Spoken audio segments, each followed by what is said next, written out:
No, you're right, Spencer. Okay.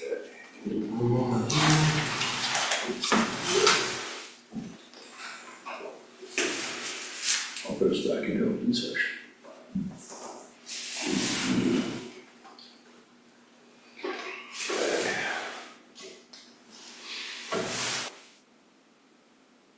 I make a motion to come back into open session at 8:13 p.m. Second. Thank you, Rob. All in favor? Aye. It's unanimous. All right, Okay, I would like to move to allow legal counsel to proceed as directed.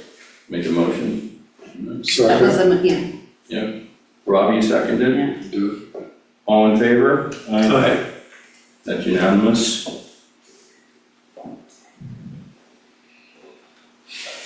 All right, moving on to item number 8, we have new business. Item 8A is board vacancy. So we have to elect a vice president to fill our executive position, and we're looking for nominations for our VP. And I would like to nominate Tom Henning. Any other nominations for vice president? Okay. All in favor of Tom Henning to be our vice president? Someone's calling. God wants a vote. Sorry. It's like That that. was a call-in vote. Jeez. Thank you. Wow. All right, that was, I'm sorry, I didn't get the vote on that. Was It that was unanimous? unanimous. All right, thank you. Sorry about that. All right. Second going up was, I guess, was some question about how we were handling the president role. So, Okay, where are you going to? I'd like to call for a vote of confidence to confirm Keith as our president per our bylaws of natural ascension. Second. Thank you, Rob. All in favor? Thank you, that's unanimous.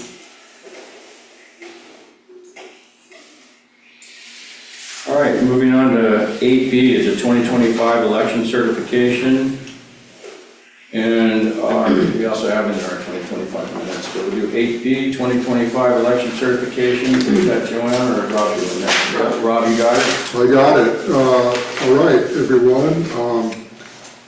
Thank you so much. And as you know, per our bylaws, once this certification is approved, then the AGM election is official. So Joanne sent you all the addendum that has my report. Rather than reading it word for word, I'm just gonna get some of the highlights. I would like to share some of the numbers though, because I do think they're important. So again, this year, the AGM election was handled by Unilect Election Services. They have been our provider for a number of years now. They continue to give us excellent support.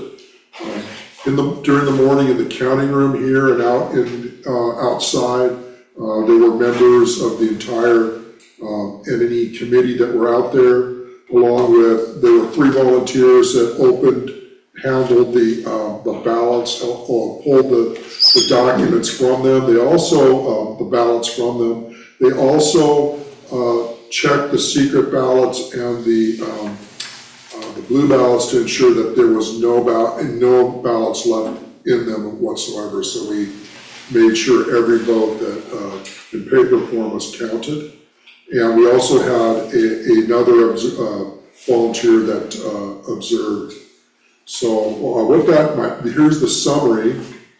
There were 3,025 ballots that were mailed, physically mailed, and as you know, every eligible member did receive a mailing, or let me rephrase that there was paper ballots were mailed to them.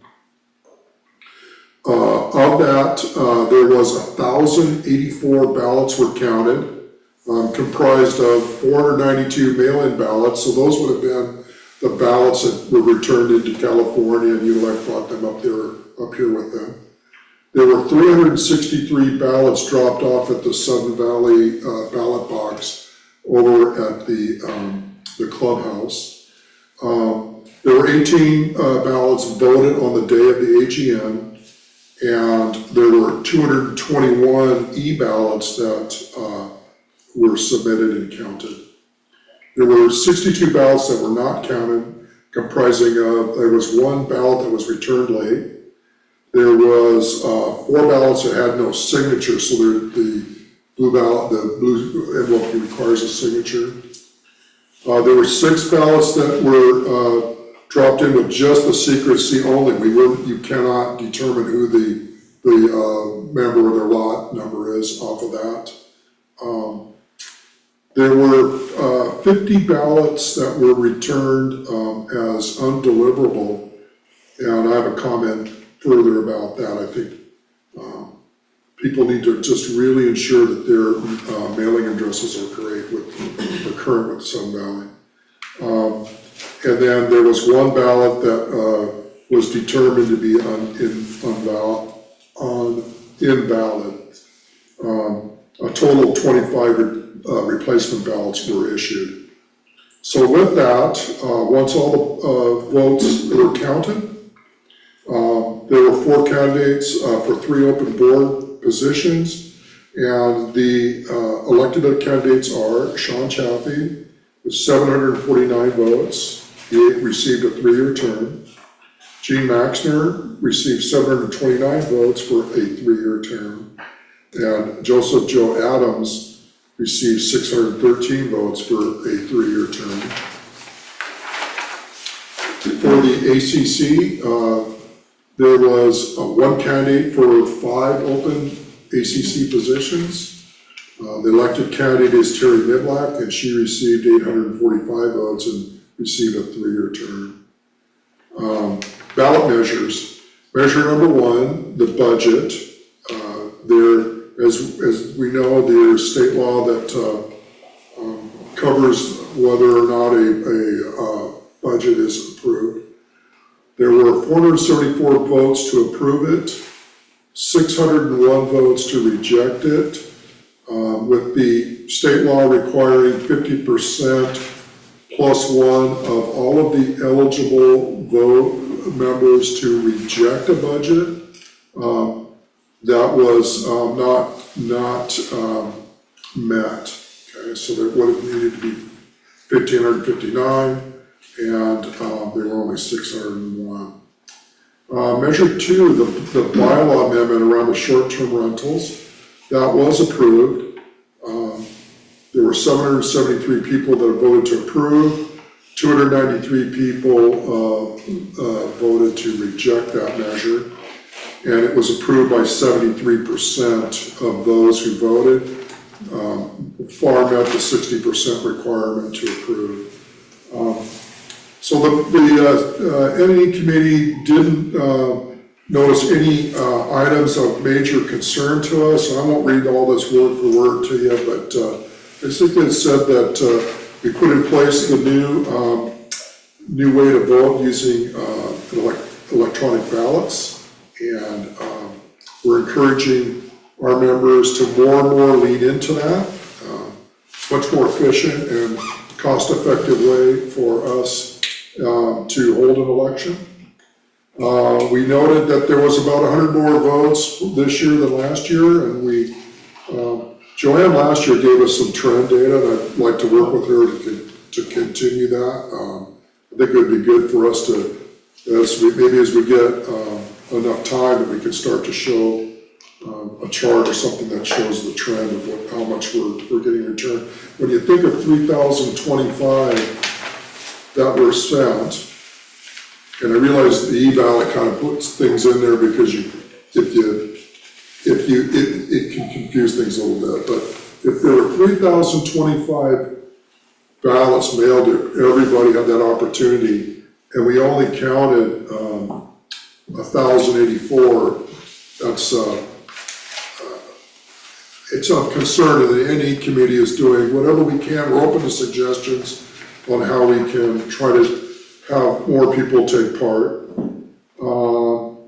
I think the other thing that I would mention is the candidate forums. We held 2 candidate forums and 1 meet and greet. We created some questions that we thought met important topics, and we submitted those to the candidates. Candidates had a little time to think about it and come. I thought that was a good process, but we asked the candidates for their feedback, and the entity committee for their feedback, and really what we got was clearly there should be more one-on-one between the community members and candidates to have discussions.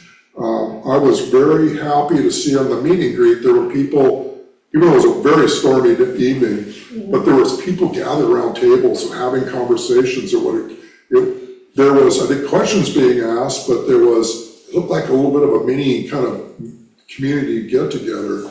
And so we are going to endeavor to have more of that, maybe 1 forum, maybe a kind of a hybrid sort of maybe meeting or forum mostly with allowing members to come up and ask, and then a meet and greet itself. So, I don't know, I tend to kind of ramble a bit, so hopefully that makes sense to you. Yeah. I always try to get feedback and how can we improve something, it's the same thing all in all, it never improves. Okay, what else? We, again, are recommending that the board ask Joanne Jensen to get another proposal from Unilec for next year. In the report, it's noted that, yes, I suppose we could go out and try to get other companies to submit proposals, but Unilec continues to give us a high degree of service. I think there was some things went on, we were trying to work around this new e-ballot thing, and they went above and beyond to give us what we needed quickly. They're reliable. I believe in them, and I don't even know if you get any other proposals. Okay, so with that, I think I got everything. I think also lastly, we still recommend that we stay with, as long as we are sending paper ballots, we would recommend that we stay with the process of using a local printer and courier up in Blaine AMS to take care of that portion. And with that, I would move that the Sudden Valley Board of Directors accept this certification report from the entity committee, which, by the way, put it forward that you do so. Timing? Can I just, there's just one tiny little correction that I noticed, and it's not a major thing. Sure. But, just because I did notice it tonight, and I didn't notice it before. Thank you. I'm assuming it was Keith's wife, Diana. It was. And you got her, instead of as Diana McLean, you got her as Diana McLean. Oh, I'm sorry. I'm sure she's very clean. Minor typo. Yeah, so I'm just pointing that out, just to correct it. I corrected it on my page, just so you know. Well, I apologize, we can make that spelling change. Yeah, so if we can just move to accept with the change. Yes. So there is a motion, is there a second? Yeah, Joe just seconded. Oh, thank you. Okay, any questions or comments on this? Tom? Yeah, a couple of comments. I like the idea of the first candidate forum being pre-arranged questions. Second one being member questions from the floor, as long as we have a backup. And that can be followed up by the third one, which was the meet and greet, and I was horribly disappointed in the turnout there. And just getting a third of the ballots returned is sad. Any other questions or comments? James?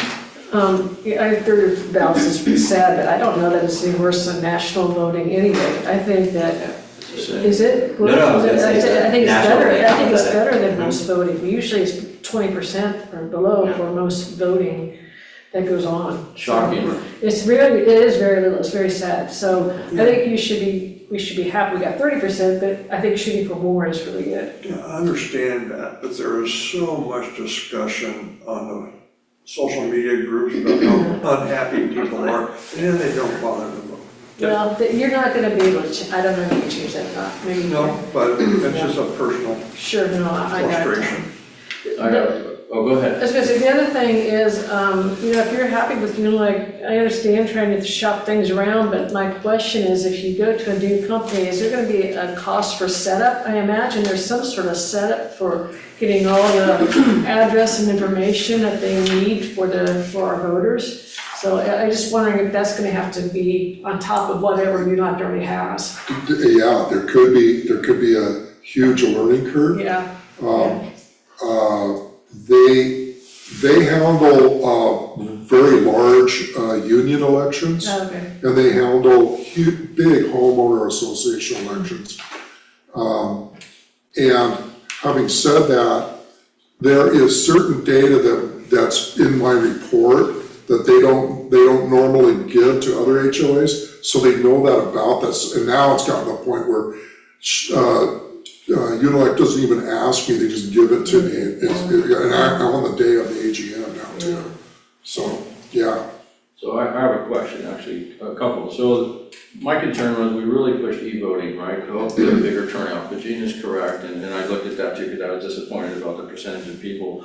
And then, in my head, I was thinking we had no more votes than normal, but apparently you say we have 100 more than we normally do. I did, I said that. Ballots. Is that correct, or you just guessed, or it is? I thought I looked at last year and compared it this year, but you know what, math, I'm more of a verbal person, that math is not so much my forte. But Well, it increased, and it probably will get better with each year, the more knowledge that people are I aware think it that was we're doing 100 that. more, Keith, yeah. Well, that's Well, I better can than compare that. the chart I did last year, I'll just bring it back to the next meeting. Yeah, I was just curious on if that really helped us a lot, and I hope, like I said, that'll get better every year. And then the other question I had, I noticed there were several people complaining that they didn't get their ballots or they received them late. Yes, So maybe that's these 50 ballots that were returned undeliverable, I don't know. no, so I had sent, that's a good question, and that came out after I put this together. So, there's a member that is in a condo, and this member's family lives in Arizona.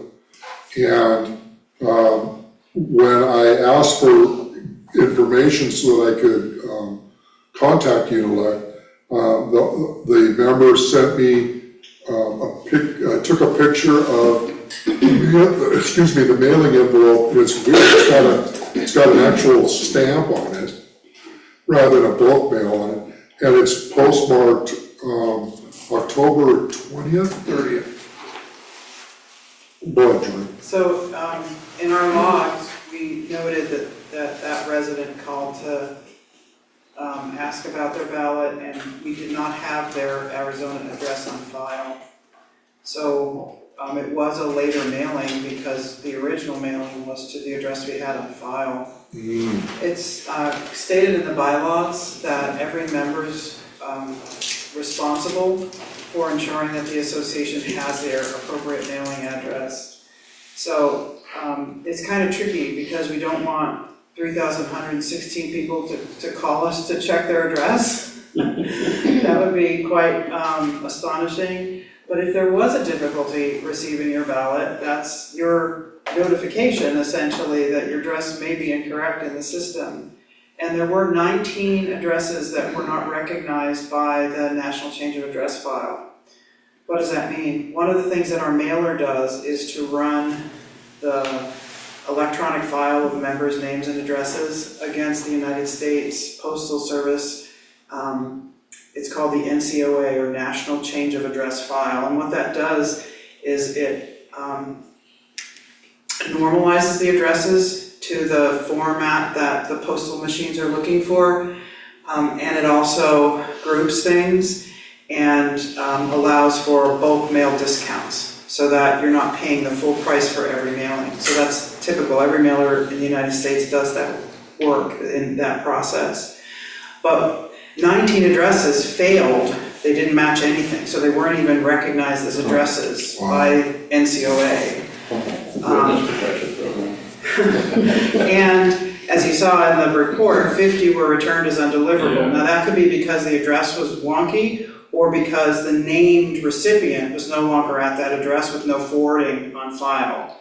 So that's 69 people who need to call the office and give us their appropriate address. So when we're looking, oh, sorry. Go ahead, Yeah, Joe. when we're looking into data, I was just curious if, when you guys are digging in, if you could find out or report back on like the percentage of ballots that are coming back from addresses within the valley versus percentage of ballots that are coming out from outside of the valley or coming back from primary or mailing addresses outside the valley. I'm just curious as we start to think about how we could encourage more voting. One of the things I looked into when I was running was how many owner-occupied folks we have, and it's about 92% of Sudden Valley is owner-occupied. And so it's interesting, if we're not getting a whole bunch of votes from within the valley, what do we need to do to sort of get folks within the valley, or vice versa, right? Like, we're getting a whole bunch of votes from within the valley, how can we encourage the folks that we're sending outside of the valley to vote one way or what have you? So That's great, I'm John. not sure if we can ask those questions, but I'm just curious. We can, and for a very good reason. Unelect, as a bonded and independent third-party election company, knows who voted.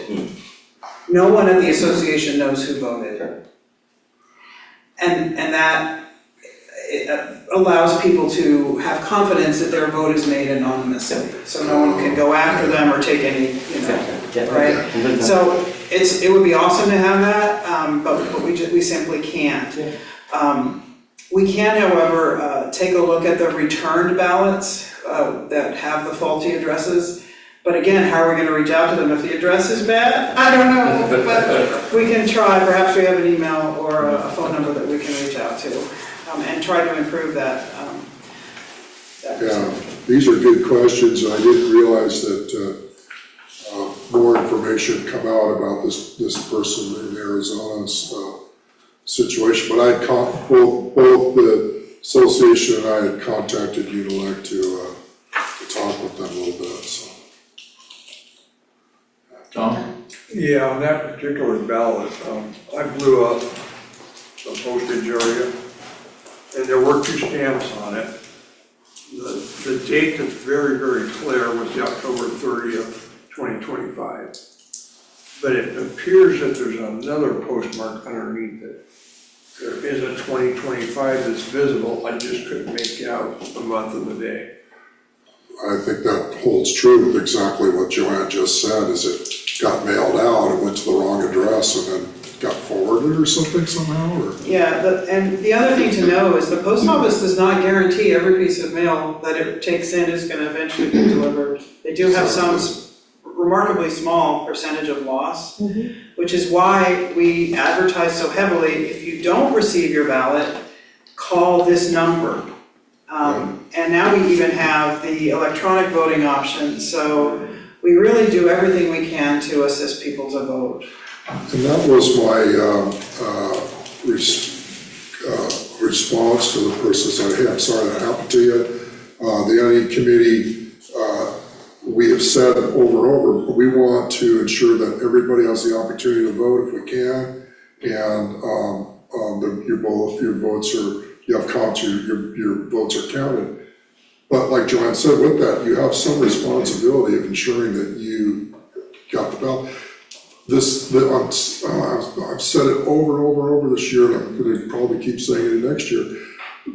The e-ballot is the best option, because if you opt in and Unilect gets your cell phone and your email, you will receive a ballot. You gotta make sure it's not ended up in spam. Right. And you click it and it's electronic, it's, quickly it gets into their system and it is safe, it's not, everybody worries about breach of data, it's safe. Thank you. I'll share a story real quick, but let me finish this. So the motion is that we move the certification of the AGM held November 1st, 2025. It was motion by Rob and seconded by Joe. All in favor of accepting? That's unanimous. A real quick a story, I promised. So my wife just got a check returned that she sent out 5 years ago. I kid you not, she keeps it on her desk at work. It was 5 years and the envelope is in pristine condition. Absolutely amazing, but yeah, it's 5 years old, so now it's like gonna go in a picture frame, I think. I'm surprised I even found you that. I knew. Kind of hard to tell what your chef up there. 5 years old, I can't believe it. Crazy. All right, next we want to do the 2025 AGM meeting minutes. Do you have those, or is this Joanne, or? They should- Those are all in they're in your packet? Yeah, that's out of Eddie's purview, so. Okay, secretary? Move to accept the November 1st, 2025 AGM minutes. All second. Okay, do we have any questions, comments? Okay, all in favor of accepting the meeting minutes? That is unanimous. Thank you, Sorry, Tony. did you second that? I did, yes. Okay, next we're moving, this is something that we put together, what, a year or two ago. April 11th. Oh, you have it? So this is, 2024, very nice. So this is the code of conduct. This is something that I thought was important that we do as a board. It's a volunteer form, I think you all have that, or we're gonna hand that out. It just Should be came, in yeah, the packet. it should be in I there. have. If you Yeah, don't but have it, it's got some on the back, so I have clean copies. here's one you could sign, you could actually Oh, look here at you those and sign. I've signed 2 of these already. Yeah, That well, means They you're gonna don't do trust really you. good. Sign it again. More than happy to do it. this is just something that we look at, we can see each thing on here. So as members of the board or committee, if I agree to uphold this code of conduct for board and committee members as adopted by the association, I will conduct myself accordingly to the following model of excellence. I recognize the worth of all individuals and appreciate their individual talents, perspectives, and contributions. Help create an atmosphere of respect and civility where other board members and committee members, other association members, and staff are free to express their ideas and work to their full potential. Conduct my personal and public affairs with honesty, integrity, fairness, and respect for others. Respect the dignity and privacy of all association members and partners. Keep the common good as my highest purpose in focusing on achieving constructive solutions for the benefit of the entire membership or community. Avoid and discourage conduct which is harmful to the best interests of the association or its members. Disputes between the association, board directors, or committee members must be submitted to non-binding alternative dispute resolution as a prerequisite to commencement of a judicial proceeding. So if anyone has any issues, you come to me, or you can go to Joanne, or whoever you feel comfortable with, and just make sure that it gets resolved. We just want to respect each other and realize that we're all volunteers here, and we really, I believe, have the best interests of the community at heart, and we want to do our best to convey that when we're out in public. If everyone agrees to that, like I said, it is voluntary, but I would certainly appreciate it if we all sign that and, gave it back to Joanne and realize that's a commitment that we're making. Can I say something? Yes, ma'am. So, Yeah, I sure. think this is all good. I just didn't know if anybody realized this, because I just found out yesterday when I was down at the Welcome Center. Sun Valley has a set of vision statements and mission statements, which I think are great. They encompass some of what is in here too. But I don't know that, do people know that we have mission and vision statements here? Do you know what they are? I've seen it, No. I've seen it, They're in but your board binder. But no, but so I think it's something to remember, and I know that when I had a business, we had a vision and mission statements, then we had words, like a quote by words to sort of encompass them, and before every meeting, we would go through each one of those bullet points to remind ourselves what we're here for and what we're supposed to be doing. And it might be something to think about, so that everybody is on the same page and make sure we remember what our mission, our vision, and really what we're here for. Thank you, Jan. Tom? Yeah, I don't remember who said it, if it was last year or possibly the year before. But technically, we are a multi-million-dollar corporation. So we really need to conduct ourselves in that manner. Good point. Thank you, sir. All right.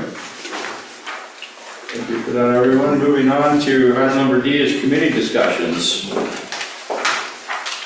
So, committee committees are awesome, right? And you guys are all volunteers, everybody on the committee is volunteers, and we greatly appreciate that. I just kind of wanted to bring this up again. It's important, and this is something actually Rick and I actually discussed as well, the execs did. Everyone needs to commit to a committee. Find something that interests you. Some of you have like really specific skills or you know, those types of things that can really lead to helping a committee get along. One thing, you know, like Joe mentioned with how to get out to the community, people know that we need the votes and things like that. It's always been a problem I've had, but I keep getting reminded, hey, we're better than the national average. It still sucks. But there's different areas that everyone can be helpful. So in our bylaws, there's a lot of things about committees as well. So if you're interested in a committee, whatever that may be, read the bylaws too, so you kind of understand how the committees work and what their purpose is for.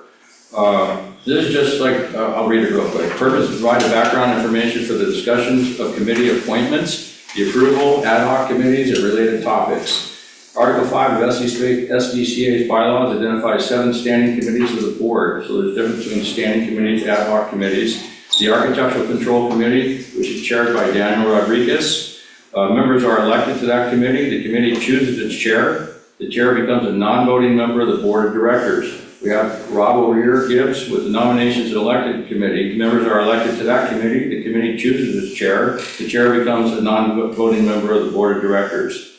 The Finance Committee, the treasurer chairs this committee, which is Jean.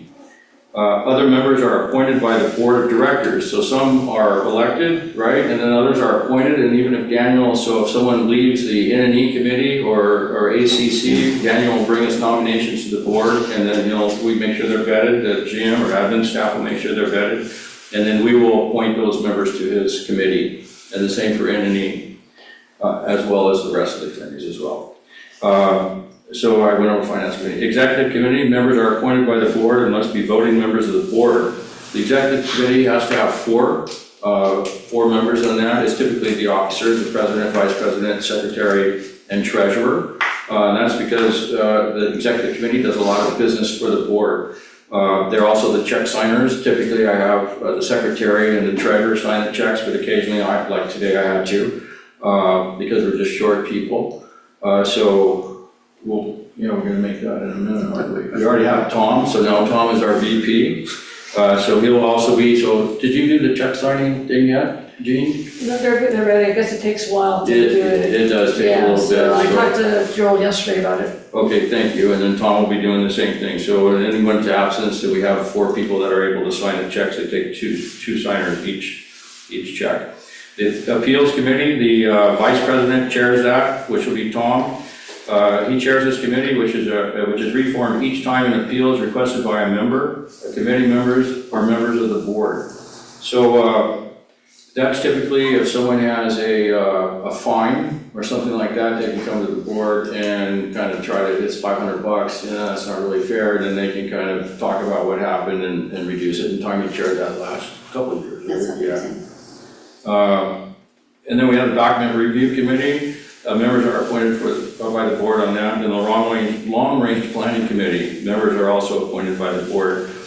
This year, they take 2 board members, which we didn't, how come that's not in here? Yeah, 2 board members are on these committees. So Long Range Planning Committee will have 2 board members on that. Document Review Committee, does that have 2? Yeah. Yeah, that has 2 as well. So just so you know that, so that's what I'm saying, it's really important, it's a serious situation, right? So you wanna look at it and make sure it works for you guys, and it's something you're interested in. Finance Committee needs a second as well. Yeah. I think Lori's gonna be on it. So next year, we're actually finding out, so Wakaya in 2026, they've got a lot of changes coming up, and the Architectural Control Committee also might take 2 board members, which is gonna be interesting, so I'm not sure, we got to do some research on Ohio, that's something that's changing. The Rules Governing Inch Committee, as well as its purpose, are also described in Article 5 in your bylaw book. So we brought new binders, did we hand those out? Yes, Yeah, the 3 great. board members have their binders, and people who are continuing as directors, I will bring updated sections to put into your last year's binder, so if you bring that to the December meeting, that would be awesome. Yep. So Article 5 gives the board authority to organize additional committees to perform tasks and to serve for such period as the board may specify. So last year, we put together like an ad hoc committee, or actually we called it a task force, because if you say committee, there's certain requirements and rules you have to follow. A task force had a little more leeway to get some work done and get it done quickly. So Daniel and it was Lori, right? You guys chaired the task force for the STRs, so short-term rentals in the valley. They brought together a lot of information for us, which is one of the new bylaws, right, that we voted on, a new measure, which gives us a little teeth to actually start implementing some of the recommendations they made. And then we'll bring those together as a board, all the recommendations, we'll discuss those recommendations, and figure out which ones we'd like to implement. A resolution must be passed by the board to establish a committee. So I know a couple of you mentioned different committees. There's actually a process you go through. You'll do a resolution on that. You're going to say what you're bringing to the committee, or to the board. And the board will task certain things of you. So certain committees are going to say, we want you to bring this deliverable back to us. So you guys will go out and do your things and bring us back. One in particular is like long-range planning. I know it wasn't a favorable topic, but the barn issue. That did not go over so well, but they did their job. They did what they were supposed to do. They're supposed to look for streams of non-revenue stream of income for the community, so they did what they were supposed to do. Wasn't very well received. So they went back to the drawing board and came up with a pavilion design, which is in the county now for prelim. Anyways, ad hoc committees must comply with the terms described in section 1 of Article 5.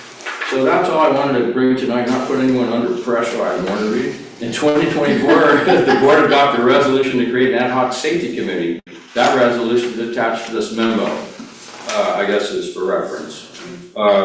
So considerations, committees serve the board and must report on their activities regularly. Committees are required to post notice of meetings, prepare agendas, prepare minutes, and follow parliamentarian procedures in their meetings. So it's just like a board meeting is how they're going to be. Additionally, SBCA requires that all committee meetings be recorded and made accessible online. These requirements require staff support and that's significant to the work of the committee. Also to the admin, so keep that in mind. So when you're planning these meetings, somebody from admin has to be there, like poor Spencer tonight, and has to run the machine over there and record us and do those things like that. Typically, at least 2 board directors are appointed to each committee. Participation in committee adds significantly to the time required of each director. So that's also important, but you don't have to have a committee meeting every week. You know, once a month, you can do it once a quarter, or whatever you guys feel you need to when you're doing a committee. I don't need to read all this, do I? No. No, but it's a Thank good you. example, and it describes the It is. safety committee, which isn't in the bylaws. Yes, well, that was a new, that was actually a good committee. They brought a lot of good things forward. Tom was on that committee, Rick was on that committee. Lori started that, I believe. But brought a lot of good things, like you don't think about if you don't have children, like the crosswalks or bus stops and things like that. They aren't lit up. There's people, leave, the time changes, it gets dark out there. What can we do to be safer? Speeding's an issue in the valley. So they bring different solutions or ideas at least. They don't always go because some of them cost money, right? And we're on a tight budget. Anyways, sorry, I rambled there. But anyways, it's very important. Committees are important and it does take a lot of time. So we'll move on. Is there any questions about committees? Yeah, Okay, hearing none. I'm sorry.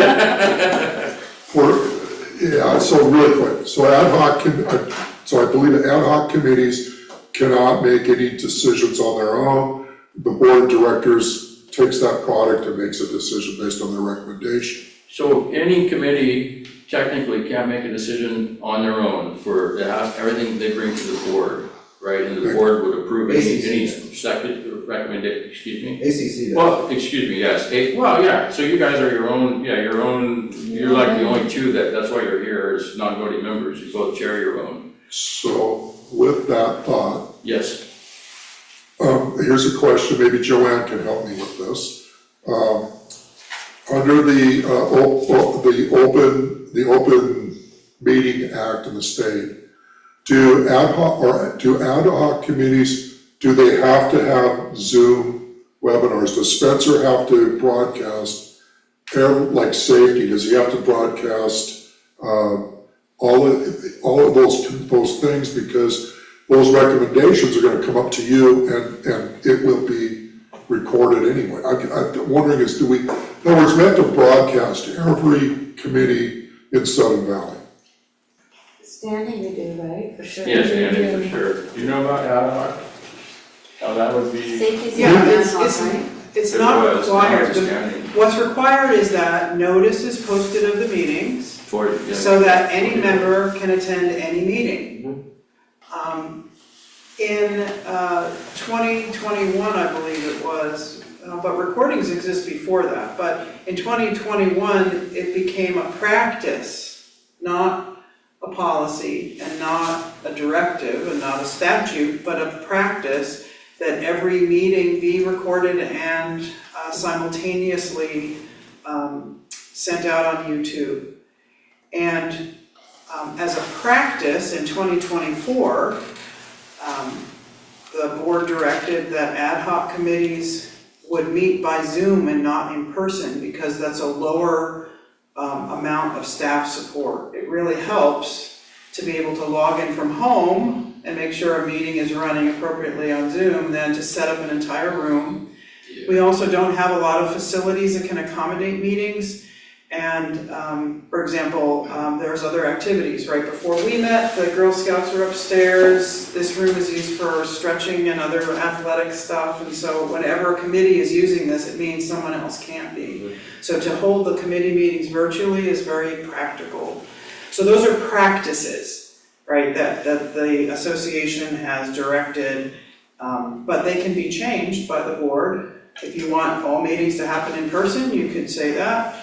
ACC does hybrid, one is in person and one is Zoom. And the nature of their work, that makes sense.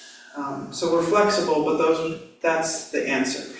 Yeah, so ACC does a lot of that, because they approve every construction, remodel, all those things in here in the valley. Tom? Yes, and Spencer, I'm gonna ask you to confirm this. With the safety committee, Spencer was there, but I believe he was just doing audio recordings. We weren't doing video, right? We saw his scratch. think so. I know we do that for appeals meetings. I can't remember for safety, because it's been a while since there's been one of those. Yeah, I think it was just audio. Okay, yeah. So That's are how- all of these committees recorded? Yeah, everything's recorded. Appeals is recorded because it's a legal thing. And we were directed by our legal team to do it in that way. All of the other meetings are supposed to be videotaped, is the directive that I got in 2024, and it was the practice well before that. Even our task force was recorded. Yeah, and you guys can vote to change that if you like, but I know that the recordings are accessed after the fact many times. I can tell you, you can tell that yourself, you can go on Yeah, YouTube yeah. and see how many times they're viewed, yeah. And some become very popular. Couple went viral. Rob? My question wasn't so much that we should stop doing it or not being transparent. What I was thinking is there money to be saved by giving Spencer some time back, and a little work-life balance, but anyway. Yeah, Spencer of loves course. coming out here at night. It's really nice. All right, moving on. Thank you guys for all your comments on that. We got the board orientation schedule. Yeah, that's just a note for everybody, and I have some questions. So So we do two things. We have a board orientation, which will have legal, like they're gonna present their whole thing, and we also do a tour. And for the new people, they might like to do that, so you actually tour all the facilities and stuff like that, and kind of see what's going on in the valley. It's a good idea to do that. But, go ahead. So the December 11th meeting is gonna start early at 6 PM. And after we go through the first couple of standard bullet points, we will move directly into the legal presentation from our counsel, Richard Davis.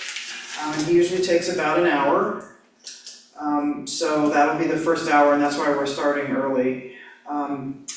At that same meeting, I'll bring forward a parliamentary orientation to go over some of the basic procedures and references that we follow.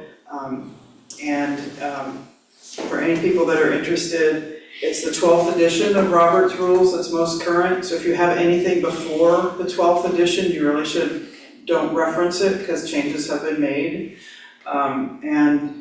they sell like summaries of this, smaller things, but it's really handy to be able to look things up. I actually get rid of mine. Yeah. 11. 11, okay, so it's like $20 on Amazon. But there will be a presentation to give you the basics, so you don't feel like you have to become a scholar of Robert's rules. But as Keith said, part of orientation is getting an in-depth look at some of the assets of the association, particularly those where there's work in the plan, either currently going on or planned for the fiscal year. I propose to hold that on December 4th, which is the Thursday before the meeting. And this is primarily for new members of the board who may not have gotten the chance to see the inside of all the closets here at Barn 8. But we hit all the highlights, we take you through the maintenance building, which is actually a showplace after it's been renovated. Looks good now. The turf building, blah, blah, blah, but I'd like to give that tour with our maintenance and facilities manager, Mike Brock. And so like the afternoon of the 4th would be best, but I know people have other commitments, so I'm asking if that's convenient. What time? Like 2, Sure. That's a Thursday. Yeah, I'm open, that's Yes, fine. is that convenient for you, Jean? Yeah, it works. Okay, and then any other member of the board who'd like to come is certainly welcome. Just let me know that you're coming, and I'll put together a packet with reference materials for the various sites that we'll be visiting. Mike will drive, and we'll probably ask a few of you to drive, and then we'll just carpool around to all the different locations, and it'll probably take an hour and a half. But it is good. It's Oh, good. It's really fun. I'm excited. You can go get a beer after. Or before. But, okay, so we'll have that on December the 4th, and 2 p.m. at 2 p.m. So And then thanks for you're that. gonna do our parliamentarian. Yeah, and as part of that, I'll compile a list of online references, because there is access to Robert's Rules Online, which of course you can, F11 and you can search it, it's awesome. But nothing beats the book, really, because it's heavy and makes you look like a preacher. You know you're in trouble when it comes out. I was like, hold on, yeah. Wait a minute, Corey, one That's second. right. It makes you look like you're very serious. So anyway, that's the orientation. And please, if you're a returning director, find that binder, put it out. Yeah. So you remember to bring it to the December meeting, and we'll give you, like I said, updated sections for everything, that's like the new bylaws. Thank you. Thank you. Any questions about that, guys? All right, hearing none, move on to 8F, which is the 2026 golf fee increases. So, thank you, Keith, for allowing me to bring this forward.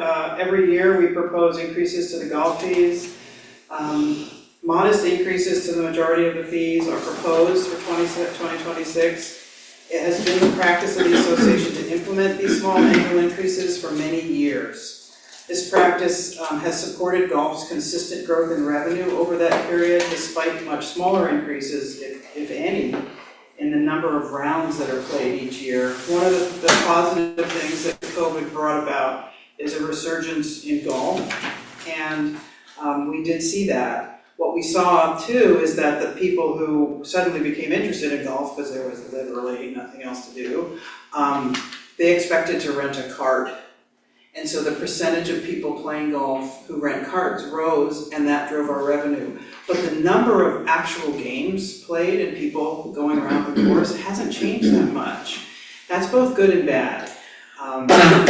This year, rounds are down, as you've heard repeatedly. And Kevin Leduc, our golf director, says that there are less Canadian players coming. Yeah. So, Okay.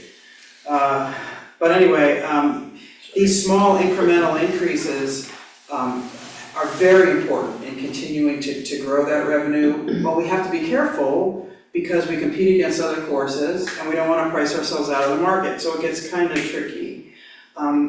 These fees have been proposed by golf director Kevin Leduc, and he's done exactly that. He's seeing, what are our costs, we need to go up a little, but who's charging what?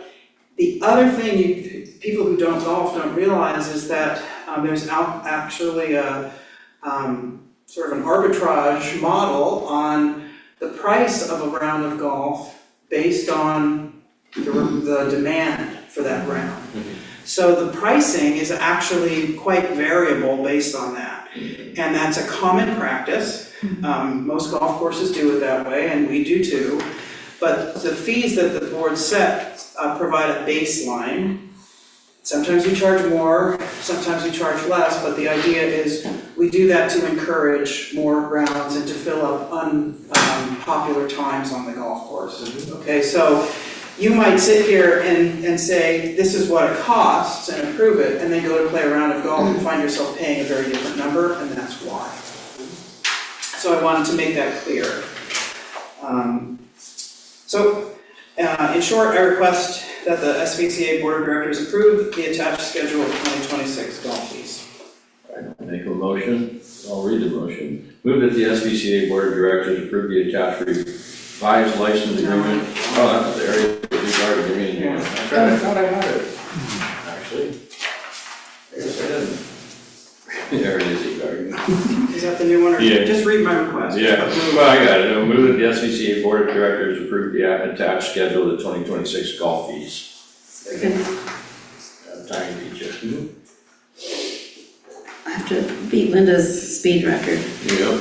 Okay, we have questions, Tom?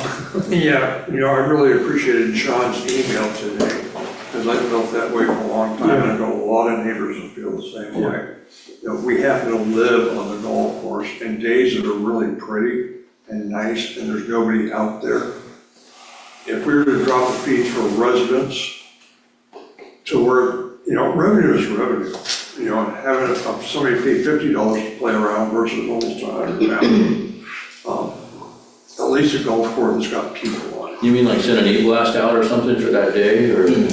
A bigger discount for members. Oh, just for Just members in general? Yeah, and just running some quick data and looking at other HOAs of similar sizes.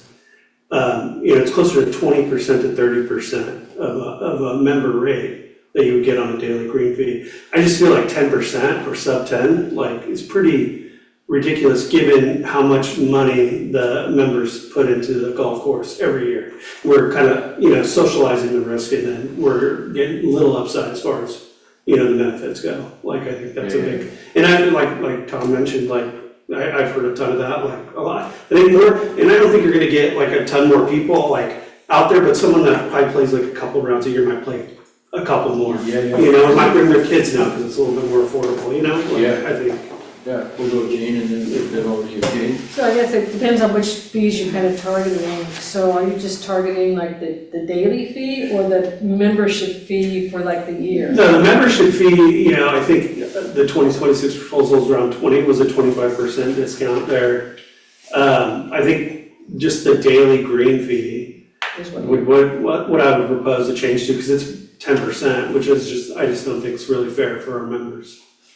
Yeah, no, I guess I haven't really thought about that. I was thinking more about the membership, because there's other expenses with the club fee where things, if you get a membership fee, you get different perks than if you're paying Right. by the game, right? Right. So, but they do give discounts for juniors and stuff like that. Yeah. So, I think that's how they try to make up for it. I'm not saying not do it. I'm not saying not do it. I'm just, I wasn't sure exactly what your focus was as far as. For sure. We'll go Joe. Joe? So, point of information, really, just because I'm maybe one of the few non-golfers in Southern Valley, and I'm curious, how much of our current daily or memberships are made up of members? If we gave a 20 or 30% discount, how much would that greatly impact the revenues? Because right now the golf is it's breaking even. I think it's making a little bit of a modest revenue. If we were to give a membership or a discount like this, is it a boon where we increase the membership a little bit, or is it a major surplus where we're basically subsidizing a golf activity? Joanne, or Tom first? Yeah, Then we'll go Joanne. based on what, Gene was just saying, the daily fee is one thing, but the people I talk to and my neighbors say it's a slap in the face to only get a $200 discount from a non-resident for an annual membership, Mhm. and they refuse to pay it for that reason. Thank you, Tom. Jean? Well, yeah, I guess what I think people may not understand is what all goes into that membership fee, and maybe that's what's not clear. Depending on the level that you can get unlimited games, unlimited shag balls, and then the membership, and if you guys, I'm saying this if you guys already know, but if you're getting a membership fee from many of the memberships, not all of them, but many of them, you get some of that money goes to the golf club, which supports like 3 women's events, 3 men's events, 3 mixed events, and like 3 open events. And so it's supporting these activities to try to help bring golfers together within the community. So that's what I'm saying. I don't know if people realize that money, yeah, it They don't costs. They don't They don't care. care. No, it's just, to them, it's an insult that they have to pay their association dues, which goes to support the golf course in a way, and curb paths and everything else, and they only get a $200 a year discount. Yeah, well, I could see. Yeah, a lot of them have associate memberships and social memberships, Right, but right. they won't pay more than that. Yeah, yeah, well, I can see where they can drop the, I think, by game, by day. Yeah. I and don't that's just know, like- I'm not the one setting the fees, I'm just Right. saying, I understand why it is what it is. Yes, well, that's just aligning with other HOAs our size too, right? Like it's like we're so below the norm nationally and regionally, like 20 to 30% is where we gotta kind of be. And then you won't have these kind of issues where it's just like, yeah, I might not use the golf course, but it's there if I want to. I get a decent discount. As far as like subsidizing, an activity, I mean, we're already subsidizing it, but we're not getting the greatest benefit as we could, as much as money as we're putting into it too. Joanne? So, couple things. One, as Joe observed, when you purely look at the operational budget, golf does show a profit. They showed a lower profit than usual last year, and this year it's significantly lower. However, when you add in the capital expenditures, it is not even close to breaking even. It is a very big loser in terms of the contribution of dues that's required to maintain the infrastructure of the course, okay? The other thing that's different about golf is it attracts non-member revenue into the association. And that's a very important element because that's not coming out of the members' pockets and it's coming in to offset what members' dues might have to cover if we didn't have that external revenue coming in. So what I'm suggesting is that by enticing other people outside of the community to come here and play golf, we're capturing revenue that is special and different because it's not coming out of a member's pocket at all.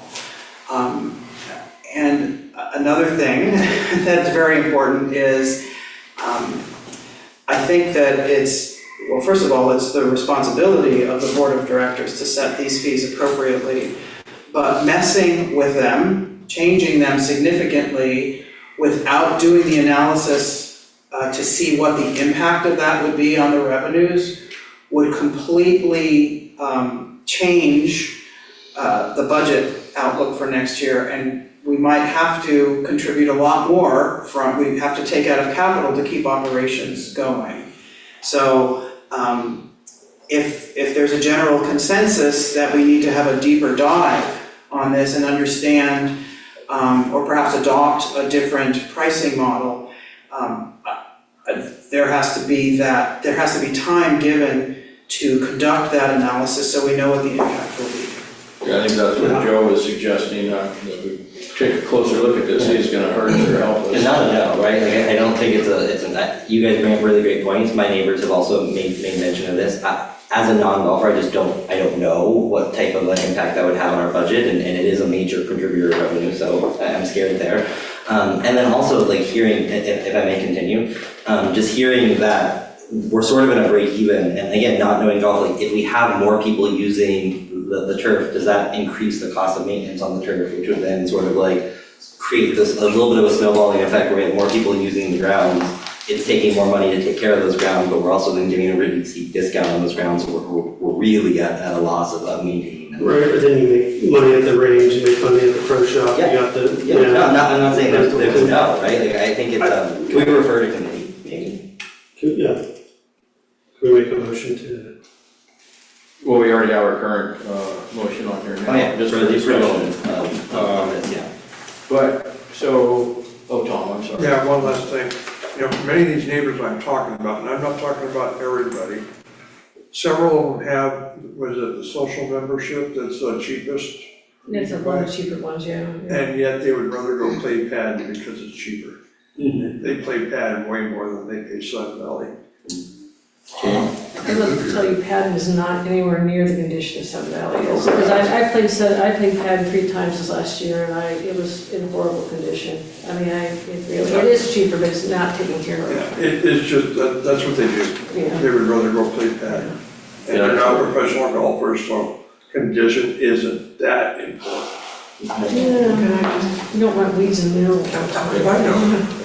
Go ahead, Joanne. Regarding the question of rounds, we do not play a maximal number of rounds here. We do not attract enough, so we could significantly increase the number of rounds without incurring additional maintenance costs. Cool, okay, that's great. All right, how long do you think, this is something Kevin This is a massive and, undertaking. yeah, would be. Okay, like, you see all the different Yeah, fees yeah. that are Yeah, yeah. listed here, and then you layer on top of that the fact of the arbitrage pricing model that, Yeah, that, well, that's a good point. right? So, I'm sure that we can do it, because other HOAs can do it. well, Yeah. yes, of course we can do the Yeah. analysis, Right. but it's going to take time to extract the data from the golf system. It's gonna take time to build a model using that data so that we can then litmus test different scenarios to see how it would impact revenue. And then all of that has to be brought back to committee and discussed. This is something that could take 9 months. So my suggestion is to keep the business moving forward, go with the status quo, but ask that perhaps the long-range planning committee, which has a mandate to look at revenue-generating opportunities, take this on in the first part of the year, and certainly participate and support that, and, manage the data part of it. Yeah, Joe? Yeah. Oh, okay. Yeah, percentage. Okay, so I'll redo the motion, but that's all great, and it sounds like something we'll be undertaking. So right now, the motion is that moves that the SCCA Board of Directors approve the attached schedule of the 2026 golf fees. It was motion by me, seconded by Tiny. All in favor? That's unanimous. Okay, and then we're understanding, so that's a great committee, there we go already, right? Start, one of the agenda items for the committee.